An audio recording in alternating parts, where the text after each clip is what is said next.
2, 3, go. What's up mga kalokoys? So ngayon guys, meron kaming papasuking mga abandonadong babuyan at saka abandonadong gubat at saka abandonadong bahay. Kaya yun ang sinasabi sa amin dito na kung kakayanin daw namin, kami na daw yung nakakasurvive na ghost hunter. Kami mga kalokoys vlogger. Pero try lang namin guys kung kakayanin namin. Pero kung hindi, wala kaming magagawa. Atras din kami. So ngayon guys, samahan nyo kami sa aming videos na to. At sana, mapasaya namin kayo. Hanggang dito lang guys. Tara guys. At ito na nga po yung mga malalaking puno at ano na nga po sila Kuya So Sridin. guys, malalaman natin kung ngayon kung totoo ba talaga ang sinasabi ni Boys Kalokoys Redin. Papakita ko po sa inyo kung saan nagmula, kung saan nagpakamatay ang dalawang taong ito. Sa taon, dahil dito po nagpakamatay ang dalawang taong ito. Kung makikita nyo po, itong manggang ito, hindi gaano malaki. Dahil po, ito po ay pinagpuputol ng mga tao simula nung mamatay ang dalawang tao ito. Papakita ko po sa inyo ang bagong paligid. Sunboy.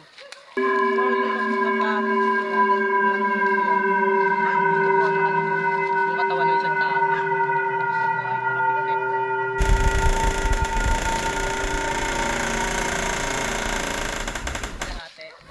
Sa kalahati, bandang ulo po, dun po banda. Dahil sinasabi din po nila ng tao nagbigti po dito, may kasalanan. Papakita ko po sa inyo kung paano ginawa ito. Sa mismong bahay na po yun, so ano nangyari? Makabalik nila. May ginawa ng dalawang tao pa. Ano yung biniyak nyo ito? Ha? Kung makikita nyo guys, pakita nyo po.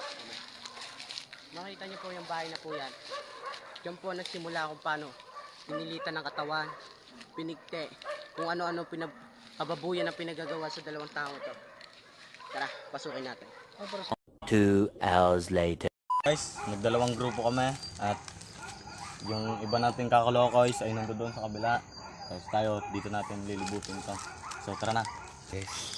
Pawa ako kaya.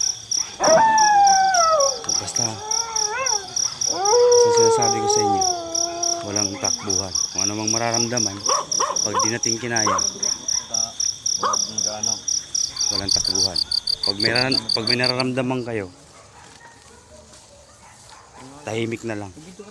Iwasan nyo na lang.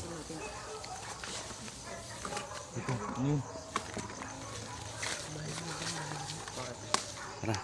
tignan mo yan. Huwag nyo nang pansinin.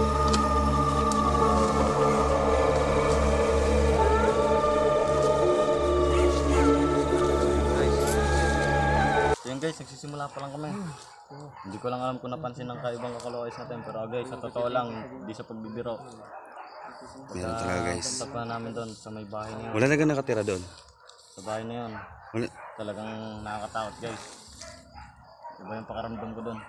Sana sila no? Sana sila no? Tara, dito tayo. Dito yun sila. Wag. Tawagin mo na sila. Bakit? Wag na. Ha? Wag na. May suminya sa akin. Tawagin mo sila. Tawagin mo sila. Ay, wag lang. Ikaw. Guys, ayan guys. Hindi na po May suminya sa akin. pakaramdam namin guys.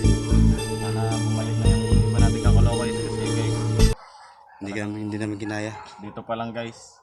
Kakaiba na yung nararamdaman namin. Ano, Hindi sa pagbibiro guys. hindi to basta-basta, talagang totoo to. Hindi na ito ako pagbibiro. biro. Sadyang totoo to talaga guys. Sana bumalik na yung mga yun.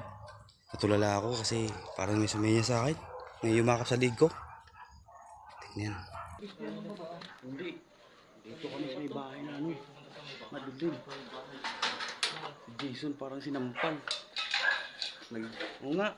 Tumalikod kami lahat. Tara. Hindi ko, kailangan nyo muna ako dito. Punta tayo din eh. Biniyak daw pala katawan ng babae na.